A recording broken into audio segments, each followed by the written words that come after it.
Hello বন্ধুরা, আজকে আমি আলোচনা করব ভারতের রেলওয়ে সম্পর্কে কিছু গুরুত্বপূর্ণ প্রশ্ন। অবশ্যই ভিডিওটি প্রথম থেকে শেষ পর্যন্ত দেখবে।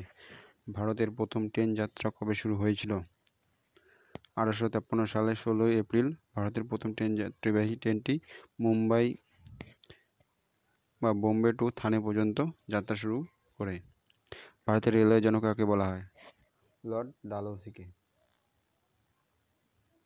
ভারতীয় রেলওয়ে মালিকানা ও পরিচালনা কে করে? ভারতীয় রেলওয়ে আইআর হলো ভারতের রাষ্ট্রীয় ও রেলওয়ের কোম্পানি। সবচেয়ে দ্রুততম ট্রেনটির রুট কি? গতিমান এক্সপ্রেস দিল্লি এবং ঝাঁসির মধ্যে চলাচল করে। ভারতীয় রেলওয়ে কবে প্রতিষ্ঠিত হয়েছিল? ভারতীয় রেলওয়ে 1853 সালে প্রতিষ্ঠিত হয়েছিল। ভারতের সবচেয়ে দ্রুততম ট্রেন কোনটি?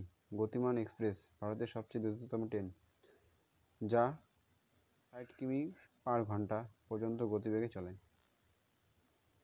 ভারতীয় রেলওয়ে টিকিট বুকিংয়ের জন্য কী প্রয়োজন? টিকিট বুকিং করার জন্য আইআরসিটিসি ওয়েবসাইটে কিছু নির্দিষ্ট ডকুমেন্টস বা আই কার্ডের প্রয়োজন হয়। প্রথম বিদ্যুৎ চালিত রেলগাড়ি চলে 1925 সালে 3রা ফেব্রুয়ারি বোম্বাই টু ভিক্টোরিয়া টার্মিনাল থেকে কুর্লা হারবার মধ্যে। ভারতের কোন ট্রেনের রুটের দৈর্ঘ্য দীর্ঘতম? ডিব্রুগড় টু কন্যাকুমারী বিবেক এক্সপ্রেস। রেলওয়ে স্টাফ কলেজ কোথায় অবস্থিত? ভাদোদরা, গুজরাট। ভারতের রেল ব্যবস্থা বিশ্বের মধ্যে কততম? ভারতের রেল ব্যবস্থা বিশ্বের মধ্যে 4র্থ বৃহত্তম রেল নেটওয়ার্ক। বাংলায় প্রথম ট্রেন চলাচল করে 1854 সালে।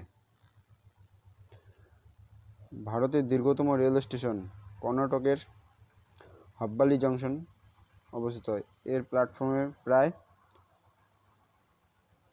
1507 মিটার, যা ফুটের হিসেবে 4988 দীর্ঘ, যা বিশ্বের দীর্ঘতম প্ল্যাটফর্মগুলির মধ্যে অন্যতম। ভারতের বৃহত্তম rail station Howrah junction railway station, যা পশ্চিমবঙ্গ। কে প্রথম স্বাধীন ভারতের রেলওয়ে মন্ত্রী ছিলেন? জন মাথাই। ব্রড গেজ লাইনের দৈর্ঘ্য কত? 5 ফুট 6 ইঞ্চি। মৈত্রী এক্সপ্রেস নিম্নলিখিত কোন দেশের সাথে ভারতকে যুক্ত করেছে? মৈত্রী এক্সপ্রেস বাংলাদেশের সাথে ভারতকে যুক্ত করেছে। 18 নম্বর, ভারতীয় রেলের প্রথম মহিলা পাইলট বা ট্রেন চালক হলেন সুরেখা যাদব। ভারতের কোন রাজ্যে দীর্ঘতম রেললাইন আছে? উত্তরপ্রদেশ। ভারতের বৃহত্তম রেলওয়ে জোন কোনটি? নর্দার্ন রেলওয়ে, যা উত্তর রেলওয়ে নামে পরিচিত। আজকের আলোচনা শেষ করছি। ভিডিওটি যদি ভালো লেগে থাকে অবশ্যই একটি লাইক ও চ্যানেলটি সাবস্ক্রাইব করে দেবে।